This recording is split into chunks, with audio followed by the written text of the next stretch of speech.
How is it going, guys? This is Cruz from Studio Japonis and welcome back to another Warframe video. And in this video we are going to see the best Nidus Prime build that we think is the best, obviously. So yeah, but before we go into the build, I'll be explaining how to play Nidus and what are his abilities, because he's a very complex Warframe to play and one of my favorites and one of the best tanks in the games. So let's also you can just skip to the build from using the timestamps if you already know how to play him and what are his abilities. So let's begin. First ability we have is Virulence. So basically he stomps on the ground and creates some weird infested grass, damaging the enemies, and this will fill a meter, which is your power meter. Like, I don't know what it is technically called, but I call it power meter. So power meter, it keeps on filling the power meter whenever an enemy is hit, as you can see over here in the bottom right of the screen. So basically it goes from 0 to 100, and the more the power meter is filled, the more damage you deal with Virulence. So that's done. Second up we have Larva. So basically it summons some flower again from some weird infested grass or I don't know what, and pulls in nearby enemies like a wormhole. So you can use your first ability just once on that and you can deal maximum amount of damage plus gain maximum amount of bars on the power meter. So that's Larva. Third we have Parasitic Link. So this is like the most important ability that Nidus has. So what it does is that it sticks onto enemies and it gives you 90% damage reduction. So this 90%, which is reduced from your damage, is transferred to the enemy that has been linked. So make sure that you link like the strongest enemy nearby. And also when you link it to your ally, it will give you both some damage boost, but I recommend it using on enemies to get yourself a very good survivability. And so yeah, that is Parasitic Link. And also these two abilities, Parasitic Link and the fourth one, Ravenous, they don't use energy, they use your power meter. So 1 power meter for Parasitic Link and 4 power meters for Ravenous.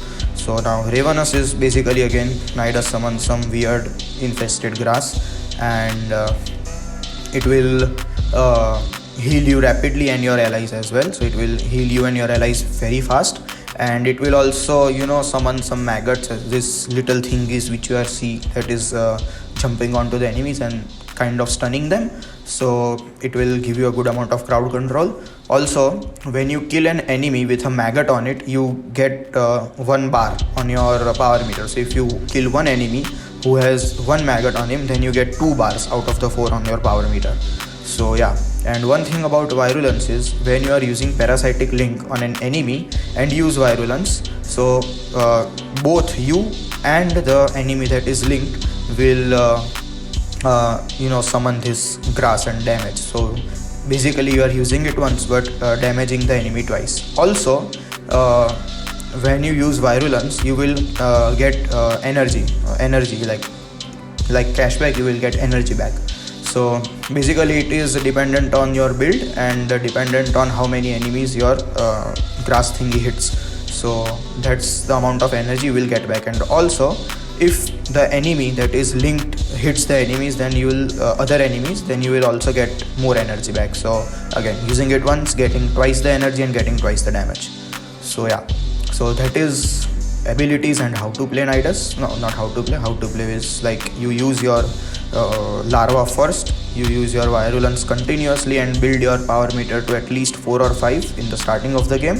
Then you use Parasitic Link, so your survivability is not an issue anymore, and then you keep on using Larva Virulence and increase your power meter till it goes to 100 and you deal maximum amount of damage. And when you get low on health, you can always use Ravenous. And also I forgot the passive ability is Undying. So basically when Nidus is killed, I mean he's not killed, he's unkillable of sorts, but yeah, I mean when his health is depleted completely, he will go into an invincible state called what is it called? I forgot what is it called, but basically it will he will be invulnerable at that point of time for some amount of time, and he will regenerate half health immediately. And the only downside to this is it will use your mutation stacks. That's the word, mutation stacks, 15 mutation stacks. So yeah, so just keep that in mind. So yeah, so that is how to play Nidus and how to use his abilities. Now moving on to the build. So first up we have corrosive projection as the aura, because who doesn't like reduced armored enemies. So you have corrosive projection, then you have power drift for strength, you have continuity for duration. So duration is one of the most important parts in Nidus's build, as you need your third and fourth ability to last as long as possible, so you end up using as less mutation stacks as possible. So yeah, you need duration, you need transient fortitude, because again strength, it is the main thing in Nidus. Blind rage, strength, hunter adrenaline for unlimited energy. So basically convert 45% of damage on health to energy, and as Nidus is only health, you get all the damage on health, and in turn you get unlimited energy. So yeah, then we have all the three umbral mods, because vitality we need as much as health possible in Nidus. Same thing with armor, and same thing again strength. Then we have streamline to increase efficiency, because we don't really need an increase in efficiency, but it is so less by using blind rage that you will end up like you will end up consuming more than 70-80 energy per one virulence shot, so it is not worth it. So you have to increase it little bit, so streamline. Then we have arcane grace as first arcane to regenerate health, which is very important, and we have arcane guardian to increase armor, which is again very important. So this is the base build when you are playing solo.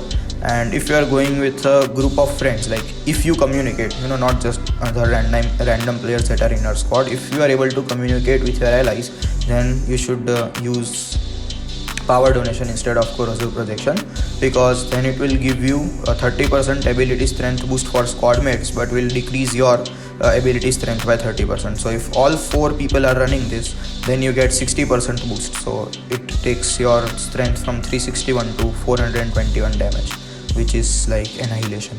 So yeah, but when you are solo, just go with where did it go, corrosive projection. It is the best.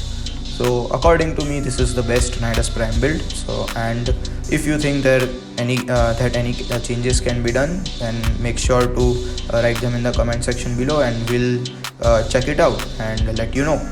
So till then, bye bye, have a good day.